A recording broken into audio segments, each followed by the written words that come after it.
तो नासा ने अभी अभी अब तक की सबसे चौंकाने वाली खबर दी है। उन्हें अब तक के सबसे स्पष्ट सबूत मिले हैं कि कभी मंगल ग्रह पर जीवन रहा हो सकता है। तो क्या जब आप वहां पर जाएंगे तो आपको यही सब देखने को मिलेगा? तो चलिए अब इसकी कल्पना करते हैं। क्या आप तैयार हैं? आपके चारों ओर की दुनिया लाल है, पृथ्वी से भी गहरी। क्षितिज पर एक धूल भरी आंधी है। अचानक आप एक अजीब जीव को देखते हैं जिससे आपकी रूह कांप उठती है। वो आपसे कहीं ज्यादा लंबा है और उसकी बाहें और टांगे लंबी और डरावनी दिखती हैं। उसकी त्वचा नारंगी है और उसकी आंखें बहुत बड़ी हैं। वे किसी चमकदार लेंस जैसी लगती हैं। सोचो तो, सब कुछ एकदम सही लगता है। मंगल ग्रह पर गुरुत्वाकर्षण हमारी धरती से 38% कम है। इसी वजह से ये जीव इतना लंबा हो गया है। जानते हो, जब अंतरिक्ष यात्री स्पेस में जाते हैं तो वे लगभग 2 इंच तक लंबे हो जाते हैं, क्योंकि कम गुरुत्वाकर्षण के कारण उनकी रीढ़ की हड्डियों के बीच का द्रव फैल जाता है। जहाँ तक इस जीव की असामान्य रंग की त्वचा का सवाल है, ये सौर विकिरण से सुरक्षा के लिए है। मंगल ग्रह के पास कोई वैश्विक चुंबकीय क्षेत्र नहीं है। वहाँ ग्रह को विकिरण से बचाने के लिए कुछ भी नहीं है, और शायद वहाँ के निवासियों के शरीर को अपनी त्वचा का रंग बदलना पड़ा, मेलानिन से कैरोटिनॉइड्स में, वही रंग द्रव्य जो संतरे, गाजर और टमाटर को उनका चमकीला रंग देते हैं। जहाँ तक उन बड़ी खूबसूरत आंखों का सवाल है, वे इस जीव को हमारे अब दूर हो चुके सूरज की रोशनी को आम इंसानी आंखों से कहीं बेहतर देखने में मदद करती हैं। अब अगर यही वो कहानी थी जिसे आप सुनना चाहते थे, तो मुझे खेद है कि आपको निराश करना पड़ेगा, क्योंकि मंगल पर हमने जो जीवन के रूप खोजे हैं वे इससे बहुत अलग हैं। और फिर भी वैज्ञानिकों के लिए वे कम रोमांचक नहीं है। पिछले साल परसिवियरेंस रोवर, जो अब तक का सबसे महंगा ऑफरोडिंग रोबोट है, ने एक सूखी हुई नदी की घाटी खोजी जो अजीब जंग लगे गोल गोल धब्बों से ढकी थी, जिन्हें वे तेंदुए के धब्बे कह रहे हैं। नासा के एक वैज्ञानिक के अनुसार ये धब्बे शायद उन प्राचीन जीवन रूपों के अवशेष हो सकते हैं जो अरबों साल पहले वहां रहते थे। और अब विशेषज्ञों का मानना है कि उन्हें शायद पता चल गया है कि वे छोटे मंगल ग्रह के जीव कैसे दिखते होंगे। एक बार फिर हम यहाँ आंखों या शिंकाओं वाले जीवों की बात नहीं कर रहे हैं। मंगल एक जंगली जगह है। यहाँ दिन में तेज गर्मी पड़ती है, फिर रात में तापमान गिरकर -225 डिग्री फ़ारेनहाइट तक चला जाता है। वहाँ कम गुरुत्वाकर्षण और खतरनाक विकिरण भी है।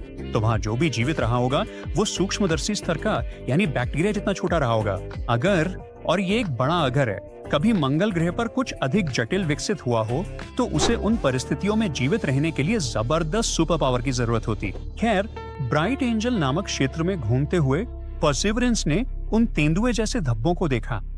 वैज्ञानिक इन्हें रिएक्शन फ्रंट्स कहते हैं, यानी वे जगहें जहां बहुत समय पहले रासायनिक प्रक्रियाएं हुई थीं। रोवर ने इन धब्बों में 2 खनिज पाए, विवियनाइट और गोएथाइट। पृथ्वी पर विवियनाइट तब बनती है जब जैविक चीजें सड़ती हैं, और गोएथाइट माइक्रोब्स यानी सूक्ष्म जीवों द्वारा बनाई जाती है।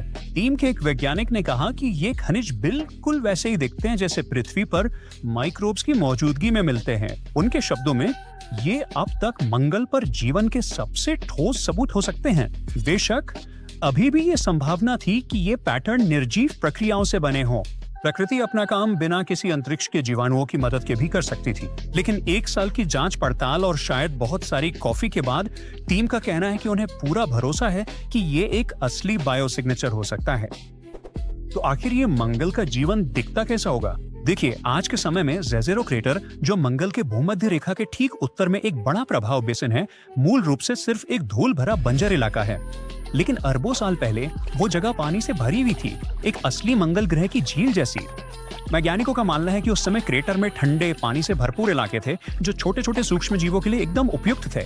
वे सूक्ष्म जीव चट्टानों में मौजूद कार्बन, सल्फर और फास्फोरस जैसी चीजों को खा सकते थे, और जो खनिज उन्होंने बनाए वही आज हमें उन तेंदुए जैसे धब्बों के रूप में दिखाई देते हैं। अब भले ही मंगल की सतह की परिस्थितियां बेहद कठिन थीं, जैसे कि जमा देने वाली ठंड और सारी वो विकिरण, फिर भी सूक्ष्म जीव किसी तरह से वहां जीने का तरीका निकाल सकते थे, बस किसी तरह रोज रोज बचते हुए। विशेषज्ञ बताते हैं कि उस समय वास्तव में तरल पानी मौजूद था, तो इसका मतलब है कि लाल ग्रह तकनीकी रूप से रहने योग्य था। अब क्योंकि हमारे पास सिर्फ ये छोटे छोटे निशानी है, हम ठीक नहीं कह सकते कि मंगलवासी कैसे दिखते थे या वे कैसे व्यवहार करते थे, लेकिन हम पृथ्वी को देखकर कुछ समझदारी भरे अनुमान जरूर लगा सकते हैं। हम मंगल के सूक्ष्म जीवों की तुलना अपनी धरती की एक्सट्रीमोफाइल बैक्टीरिया से कर सकते हैं। वे मजबूत छोटे जीव जो खारे झीलों में, गहराई में जमीन के नीचे या ऐसे रेगिस्तानों में रहते हैं जहां कैक्टस भी नहीं टिकता। एक और सवाल यह है कि क्या कभी मंगल पर सूक्ष्म जीवों से बड़े या ज्यादा जटिल जीव विकसित हो सकते थे? शायद नहीं। अगर वे तेंदुए जैसे धब्बे सच में जीवन के संकेत हैं, तो वैज्ञानिकों का मानना है कि सूक्ष्म जीव सिर्फ एक ही जगह पर नहीं टिके थे। संभावना है कि वे हर जगह फैले हुए थे। परसिवरेंस अब जज़ीरो क्रेटर के बाहर प्राचीन चट्टानों की जांच कर रहा है ताकि पता चल सके कि क्या मंगल पर कभी बड़ी आबादी थी। लेकिन एक बात है, मंगल बहुत जल्दी कठोर हो गया था। संभव है कि इस ग्रह पर जीवन लगभग उसी समय उभरा हो जब पृथ्वी पर हुआ था। लेकिन लगभग 1 अरब साल बाद लाल ग्रह ने अपनी वायुमंडल खोना शुरू कर दिया और इसका कारण था सौर हवाएं। इससे मंगल एक बर्फीला, सूखा, वीरान इलाका बन गया। अत्यधिक ठंड, सूरज से आने वाली विकिरण और पानी की कमी ने वहां किसी भी माइक्रोब से बड़े जीव के लिए जीवित रहना बेहद मुश्किल बना दिया होगा। पृथ्वी पर जानवरों जैसे जटिल जीवन को प्रकट होने में 3 अरब साल और लगे और हमारे ग्रह की परिस्थितियां कहीं ज्यादा अनुकूल थीं। अगर मंगल पे कभी कोई और विकसित जीवन आया भी हो तो उसे किसी सुपर हीरो माइक्रोब की तरह होना पड़ता। मोटी त्वचा वाला या यूवी किरणों से बचने और बर्फीले तापमान में जीवित रहने के लिए जमीन के नीचे छुपने की क्षमता रखने वाला। वो जो भी छोटी छोटी पानी की झीलें मिलती उन्हीं पे निर्भर रहता, बिल्कुल वैसे ही जैसे रेगिस्तानी छिपकलियां या वे अजीब फिल्टर फीडर जो पृथ्वी के हाइड्रोथर्मल वेंट्स के पास मिलते हैं।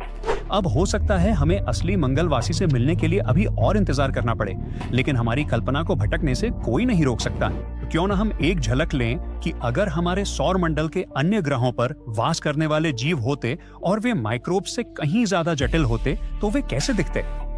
अब अगर वो जीव बृहस्पति ग्रह से होता तो शायद वो किसी गहरे समुद्र के टैंक बग जैसा होता, जिसकी मोटी बख्तरबंद खोल होती, बड़ी बड़ी घूरती हुई आंखें, झिल्लीदार पंजे और गलफड़े होते। इन सभी विशेषताओं से उसे बृहस्पति के बेहद ऊंचे दबाव, विकिरण और अंतहीन तरल परतों में जीवित रहने में मदद मिलती, क्योंकि इस ग्रह पर शुरुआत में सब कुछ सिर्फ बादल ही होते हैं। लेकिन जैसे जैसे आप गहराई में जाते हैं, गैस एक तरल धात्विक हाइड्रोजन के महासागर में बदल जाती है। इसलिए कोई आश्चर्य नहीं कि वहाँ के स्थानीय जीवों को जितनी भी सुरक्षा विकसित कर सकते उसकी जरूरत पड़ती है।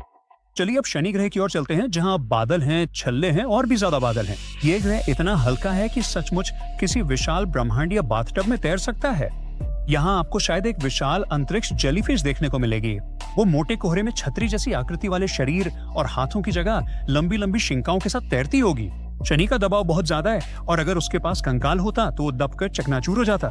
यहाँ तैरते और लहराते रहना ही सबसे समझदारी भरा बचाव तरीका है। अब हम बर्फीले दानव ग्रहों अरुण और वरुण की यात्रा करने वाले हैं। दोनों ग्रह अमोनिया, मीथेन और पानी के ब्रह्मांडीय स्लशी जैसे हैं।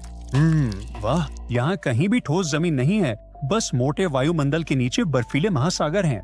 यहाँ आपको एक मजबूत मांसल उभयचर मिल सकता है जिसके छोटे छोटे हाथ पैर, जालीदार उंगलियां और पपड़ीदार त्वचा हो, क्योंकि बर्फीले दानव ग्रहों पर गुरुत्वाकर्षण पृथ्वी से ज्यादा है और वातावरण बेहद ठंडा है। वहाँ रहने वाले किसी भी जीव को कुचल देने वाले दबाव से बचने, बर्फीले महासागरों में तैरने और गर्म रहने के लिए छोटे मजबूत अंगों की जरूरत होगी। अब वापस अपने पड़ोस में चलते हैं और पहली मंजिल है बुध ग्रह। यहाँ सूरज इतना पास है कि वो पृथ्वी की तुलना में 3 गुना बड़ा दिखता है। यह तापमान पल भर में ठंडी जलन से लेके असली भट्टी जैसी गर्मी तक झूलता रहता है।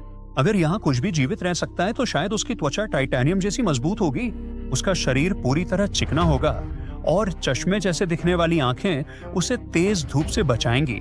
मामला यह है कि बुध ग्रह पर लगभग कोई वातावरण नहीं है और वहाँ सूरज की रोशनी बेहद तीव्र है। वहाँ रहने वाले किसी भी जीव को ऐसा शरीर चाहिए जो बिना पिघले या जलकर खत्म हुए गर्मी और विकिरण को झेल सके। हमारी आखिरी मंजिल है शुक्र ग्रह। वहाँ का दबाव ऐसा महसूस होता है जैसे आप 1 मील पानी के नीचे हो। वहाँ हर समय ज्वालामुखी फट रहे हैं और हवा इतनी गर्म है कि सीसा भी पिघल सकता है। हाँ, कितना उष्णकटिबंधीय माहौल है। और यहाँ के जीव केवल सूक्ष्मदर्शी से दिखने वाले छोटे बुलबुले जैसे रह जाएंगे, न हाथ न पैर और निश्चित रूप से कोई चेहरा नहीं। शुक्र ग्रह बेहद खतरनाक है। कुचल देने वाला दबाव, पिघलाने वाली गर्मी और जहरीली गैसें। यहाँ की कठोर परिस्थितियों में शायद केवल सूक्ष्म जीव ही जीवित रह सकते हैं। इन सब भयानक चीजों को देखने के बाद तो मैं निश्चित रूप से रहने के लिए हवाई को ही चुनूंगा।